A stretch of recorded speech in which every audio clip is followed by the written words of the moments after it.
Motion in a straight line, everything around us is in motion.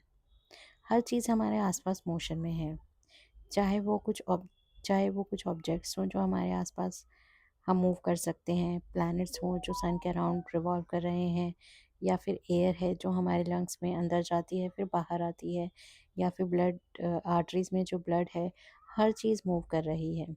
So what is motion? Motion क्या है? Motion is change in position with time. What is motion? Change in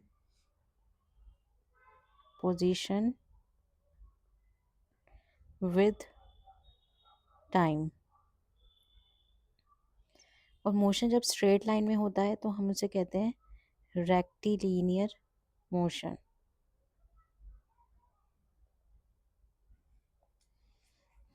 ठीक है, जब motion straight line में होता है तो हम उसे कहते हैं रेक्टिलिनियर मोशन। और इसे अंडरस्टैंड करने के लिए हम ऑब्जेक्ट्स को पॉइंट ऑब्जेक्ट ट्रीट करेंगे।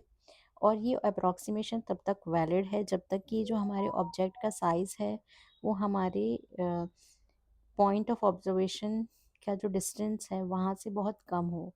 ठीक है, size of object is smaller than distance of observation point from object.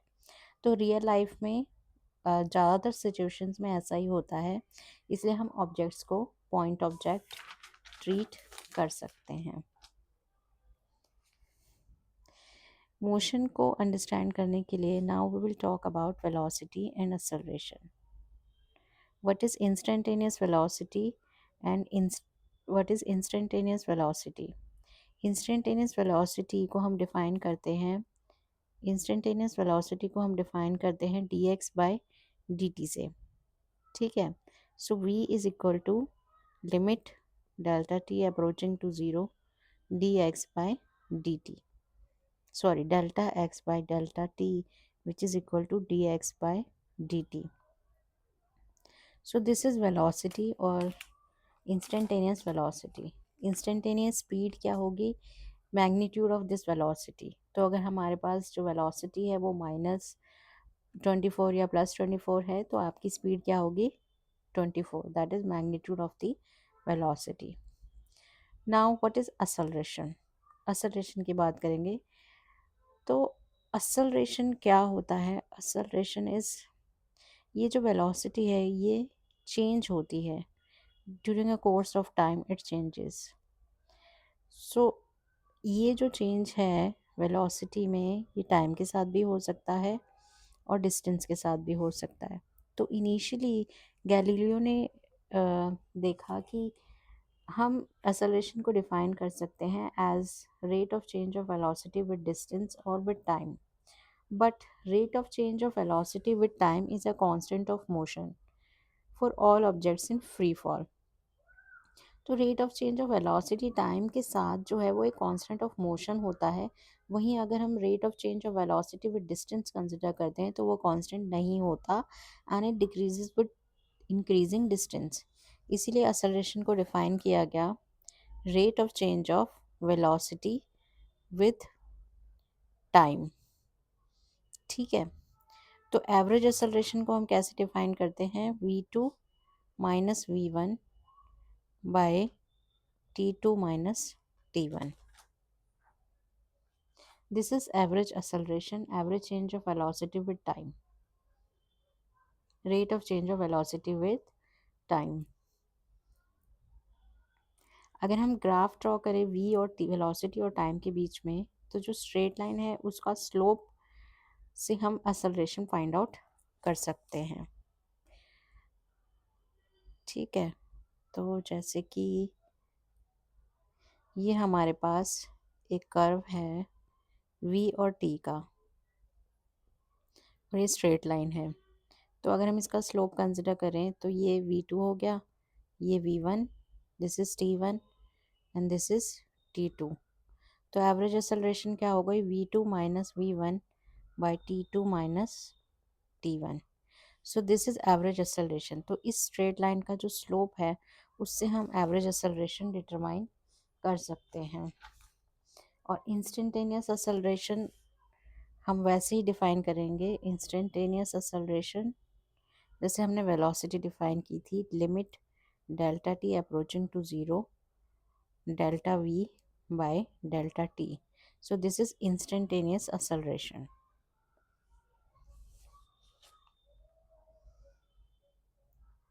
ठीक है. Now, since velocity is a quantity having both magnitude and direction, velocity में मैग्नीट्यूड भी है और डायरेक्शन भी होता है, इसीलिए जब असलरेशन जो कि चेंज इन वेलोसिटी से डिफाइन होता है, तो असलरेशन का रिजल्ट होगा चाहे चेंज इन स्पीड हो, चाहे चेंज इन डायरेक्शन हो, या फिर दोनों में ही चेंज हो, तो असलरेशन प्रोड्यूस होगा. अब हम कुछ कर्व्स को स्टडी करेंगे वेलोसिटी और असलरेशन के, जिससे हम इसको और अंडरस्टैंड करने की कोशिश करेंगे.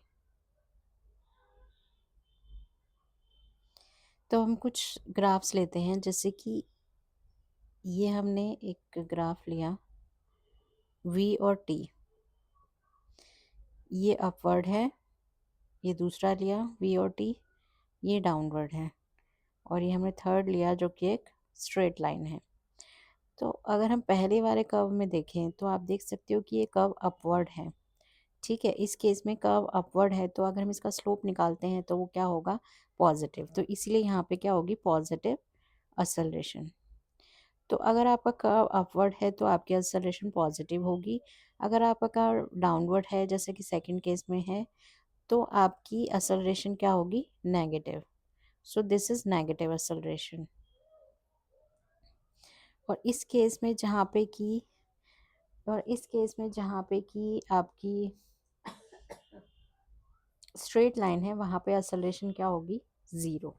ठीक है, यहाँ पे आपकी एक्सेलरेशन क्या होगी, ज़ीरो.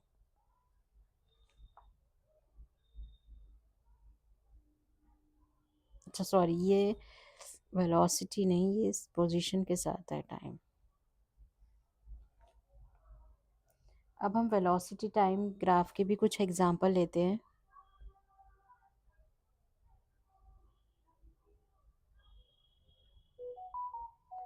वेलोसिटी टाइम ग्राफ में इसको और अंडरस्टैंड करने के लिए, जैसे कि ये एक आपका एक ग्राफ है वी और टी के बीच में, तो यहाँ पे क्या है, ये पॉजिटिव ऑब्जेक्ट पॉजिटिव वेलोसिटी के साथ मूव कर रहा है, और यहाँ पे पॉजिटिव एक्सेलरेशन भी है. ठीक है, और ये दूसरा ग्राफ है जहाँ पे कि ऑब्जेक्ट पॉजिटिव वेलोसिटी के साथ मूव कर रहा है, लेकिन एक्सेलरेशन यहाँ पे नेगेटिव है. ठीक है, तो पॉजिटिव डायरेक्शन में तो मूव कर रहा है, लेकिन नेगेटिव एक्सेलरेशन है. यहाँ पे नेगेटिव एक्सेलरेशन होगी और यहाँ पे पॉजिटिव एक्सेलरेशन होगी. और इसी तरीके से एक और हम एग्जांपल लेते हैं जहाँ पे कि वो नेगेटिव डायरेक्शन में मूव कर रहा है, जैसे कि ऐसे. तो नेगेटिव डायरेक्शन में मूव कर रहा है और एक्सेलरेशन भी नेगेटिव है इस केस में. ठीक है, ऐसे ही हम एक और एग्जांपल ले सकते हैं जहाँ पे कि ऑब्जेक्ट पॉजिटिव डायरेक्शन में मूव कर रहा है बट एक्सेलरेशन नेगेटिव है, जैसे कि ये एग्जांपल है. ठीक है, तो ये कुछ एग्जांपल्स हमने ग्राफ के थ्रू इसको अंडरस्टैंड करने की कोशिश करी है. अब एक बहुत ही इम्पोर्टेंट पॉइंट आता है इसमें, जैसे कि इस ग्राफ के थ्रू हम क्या डिटरमाइन कर सकते हैं, वेलोसिटी और टाइम का जो ग्राफ है, इसके थ्रू हम क्या डिटरमाइन कर सकते हैं. ये है आपका वेलोसिटी, ये है आपका टाइम. अगर ये u वेलोसिटी तक मूव किया up to capital T time तक, और इस कर्व में मूव किया, तो ये जो इस कर्व के अंडर जो एरिया है, this area under the curve gives you displacement. ठीक है, area under this curve gives you displacement. ये आप कैसे अंडरस्टैंड कर सकते हैं, डायमेंशन से. ठीक है, अब जैसे कि अब एरिया अंडर द कर्व अगर हम इसका देखें, तो ये क्या कर्व बना है हमारा, एरिया अंडर द कर्व क्या है, एक रेक्टेंगल. और रेक्टेंगल का एरिया क्या होता है, बेस इंटू हाइट. तो इसका एरिया कितना होगा, u इंटू टी. अब u की डायमेंशन क्या हो गई, मीटर पर सेकेंड, और t की हो गई सेकेंड. तो सेकेंड से सेकेंड कैंसिल, तो ये आ गया मीटर. तो इसका मतलब इसकी डायमेंशन क्या है, डिस्प्लेसमेंट वाली. तो ये बहुत ही इंपॉर्टेंट पॉइंट है कि अगर हम वी और टी का ग्राफ लेते हैं और उसमें हमारे पास कोई कर्व है, तो उस कर्व के अंडर जो एरिया है वो किसको रिप्रेजेंट करता है, वो डिस्प्लेसमेंट को रिप्रेजेंट करता है। और इसको हम रिमेंबर किससे कर सकते हैं, थ्रू डायमेंशन। ठीक है, एरिया अंडर द कर्व यहाँ पे एक रेक्टेंगल है और रेक्टेंगल का एरिया होता है बेस इंटू हाइट, तो उससे हमने निकाला यू इंटू टी, तो ये मीटर पर सेकेंड इंटू सेकेंड, तो हमारे पास मीटर डायमेंशंस आ गए जो कि डिस्प्लेसमेंट की डायमेंशंस हैं। तो इसके हिसाब से हम कह सकते हैं कि area under the curve is equal to displacement.